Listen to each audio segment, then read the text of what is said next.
Baik, saya mau tanggapi narasi dari Bang Suman tadi mengatakan bahwa ada Kristus yang palsu dengan yang asli.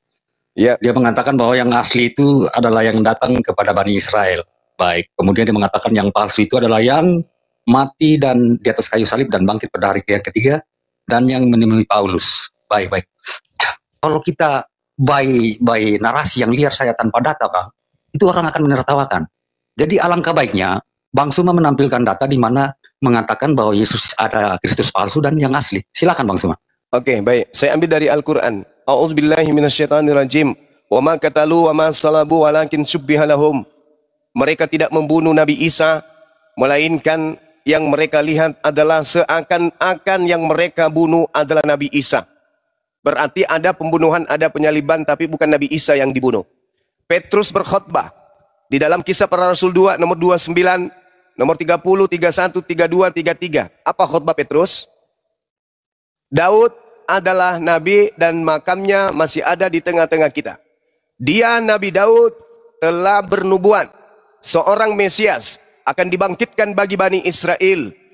Mesias ini tidak ditinggalkan di alam maut, jasadnya tidak mengalami kematian, melainkan tangan kanan Elohim akan mengangkatnya ke atas, ke langit.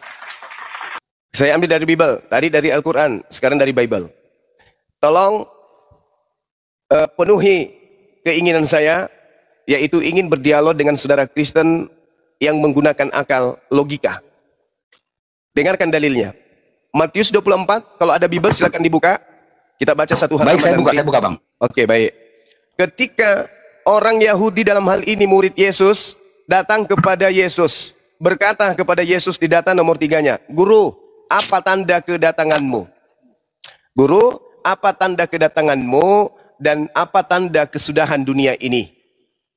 Yesus merangkum dua pertanyaan ini sekaligus dijawab. Waspadalah supaya jangan ada orang yang menyesatkan kamu. Sebab banyak orang yang akan datang dengan memakai namaku. Ilustrasi sederhana, ketika ditanya, Yesus, apa tanda kedatanganmu? Oke, tanda kedatanganku adalah akan nampak aku di tengah langit berupa anak manusia, matahari menjadi gelap, bulan tak bercahaya, bintang berjatuhan, kuasa langit berguncang, akan nampak anak manusia di tengah langit, manusia semua akan meratap, manusia semua akan memandang. Matius 24, nomor 27, 28, 29, 30, 31, sampai pada sangkakala ditiupkan. Itu tanda ketika aku yang datang. Nah, masuk ke pertanyaan tadi, kata Yesus, jadi waspadalah kepada penyesat yang datang kepadamu dengan memakai namaku dan berkata akulah Mesias. Waktunya sudah dekat, jangan kamu percaya. Itu kata Yesus. Kenapa bisa demikian?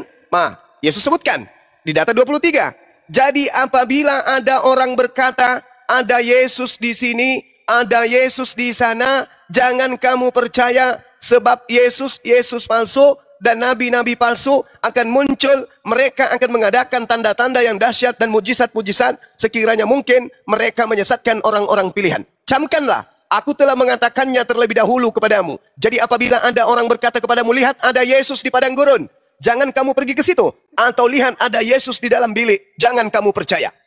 Sekarang pertanyaannya, oknum-oknum pendiri Kristen atau tokoh-tokoh Kristen awal mula, apakah ketika mereka mengaku bertemu dengan Mesias, di situ sudah ada tanda-tanda bahwa yang datang itu adalah Yesus? Ingat, Yesus ditanya, tanda-tanda kedatanganku adalah matahari menjadi gelap, bulan tak bercahaya, bintang berjatuhan, kuasa langit berguncang, malaikat meniup trompet. Nah, sekarang permasalahannya, Paulus mengaku bertemu dengan yang bernama Yesus. Ananias mengaku bertemu yang namanya Yesus. Penulis kitab Wahyu mengaku bertemu dengan Yesus. Kristen mengaku bertemu dengan Yesus. Para murtadin mengaku bertemu dengan Yesus. Nasihat Yesusnya, apabila ada orang mengaku bertemu dengan aku, kata Yesusnya apa? Jangan percaya. Kalau aku yang datang, tanda-tandanya 1, 2, 3. Kalau bukan aku yang datang, tanda-tanda itu nggak ada. Jadi kalau ada yang mengaku bertemu dengan aku tapi tanda-tanda itu nggak ada, jangan kamu percaya. Ada nggak yang datang? Ada. Ada nggak tanda-tanda? Nggak ada. Berarti yang datang ini palsu atau asli? Silakan Bang. Kalau yang asli datang tanda-tandanya, kalau yang palsu datang tidak tanda-tanda itu. Pertanyaan saya, apakah ketika Paulus in the gang dan Kristen mengaku bertemu dengan Yesus, apakah tanda-tanda kedatangan Yesus asli ada pada mereka? Silakan. Sebentar Bang, saya buka di Kisah Para Rasul 9 ayat 3 dan seterusnya. Sebentar saya buka data Bang ya. Ya, saya bacakan sini di Kisah Para Rasul 3 dan seterusnya. Baik. Baik, saya akan membacakan. Dalam perjalanannya ke Damsyik, ketika sudah dekat kota itu, tiba-tiba cahaya memancar dari langit, mengelilingi dia. Ia rebah ke tanah dan mendengar, dan kedengaranlah olehnya suatu suara yang berkata kepadanya, Saulus, Saulus, mengapa engkau menganiaya aku? Jawab Saulus, siapakah engkau Tuhan? Katanya, akulah Yesus yang kau aniaya itu. Tetapi bangunlah dan pergilah ke dalam kota, di sanalah dikatakan kepadamu apa yang harus kau perbuat. Baik, di Kisah Para Rasul 2 ya, Kisah Para Rasul 9 ayat 3 dan seterusnya ini menggambarkan tentang pertemuan Paulus dengan Yesus itu melalui suara yang terdengar tanpa menunjukkan wujud, tetapi terdengar suara. Yang saya mau tanya di sini, apanya, dasar apa Bang Suma mengatakan bahwa yang bertemu dengan Paulus ini adalah yang palsu, Bang? Nah, Coba, silakan, Bang. tanda-tanda yang dimaksud Yesus ada nggak ketika Paulus itu mengaku bertemu Yesus? Ada nggak?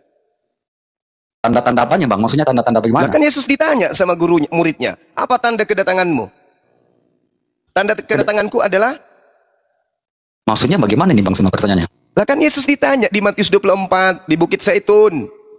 Ditanya sama muridnya, apa tanda-tanda kalau kamu yang datang? Datang untuk kedua kali maksudnya itu Bang. Ya, iya, bukan, makanya yang datang kepada Paulus itu siapa?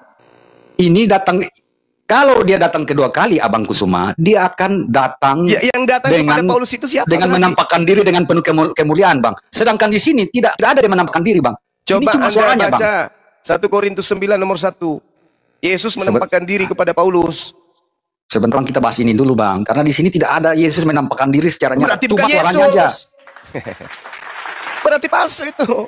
Aduh, itu maksudnya yang Abang maksud itu. Loh, kalau dia datang di kedatangan kedua kali nanti itu, dia akan menampakkan diri dengan wujud asli itu dan penuh kemuliaan Bang. Cuma 2 kali, kedatangannya memang cuma 2 kali.